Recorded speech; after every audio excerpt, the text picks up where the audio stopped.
Like most makers, I have a pile of leftover material from projects gone by, as well as a whole bunch of ideas of things I want to build, like this vise mount for my trailer hitch. I don't have a plan here. I'm just going to grab a couple pieces of material that I think might work, and we'll freestyle. Now, when you're doing this, some of the material isn't going to be exactly the right thing. You can see this obviously doesn't fit. However, this actually forced me to be creative and come up with what I think is a much better design than I would have come up with were I just drawing it out on paper. I have two pieces here. One will slide in the receiver tube and one will go up to a plate to mount the vise.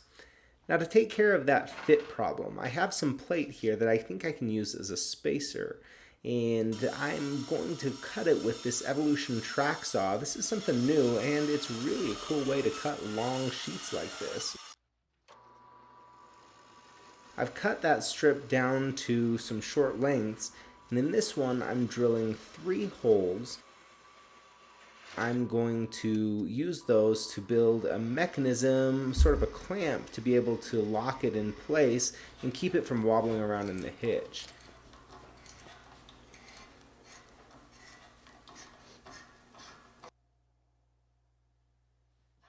I need corresponding holes to go with the outer holes in my receiver tube, so I'll drill those. And then I've cut some cold rolled I had laying around to make pins on this so it can slide in and out here. That'll allow me to put a fastener in through the hole in the side of the hitch and expand this out to lock it in place. I think it's going to work pretty well. I've cut 3 more of those short lengths to space things out on the other sides. Whoa, look at that welding distortion. Let's watch that again. 1 tack and watch how that thing moves. That's why I need to clamp things in place. So I have some clamps here and I'll go ahead and weld this on.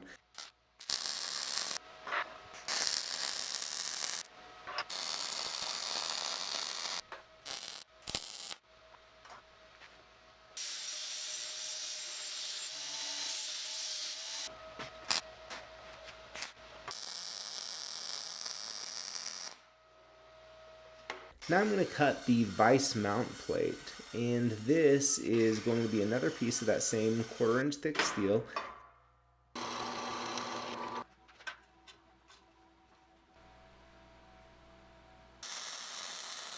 I'm happy with how this is turning out so far.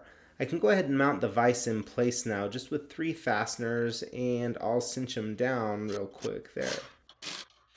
Alright, well, it's the moment of truth here. Let's see how this works. It's still a little warm from the welding even. So far, so good.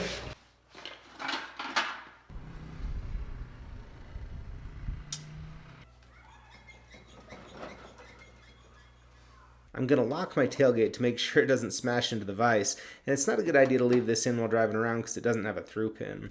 Well, if you like this video or learned something, let me know by hitting that thumbs up below, and if you want to learn welding and fabrication, check out my online courses in the description. Thanks for watching, and we'll see you next time.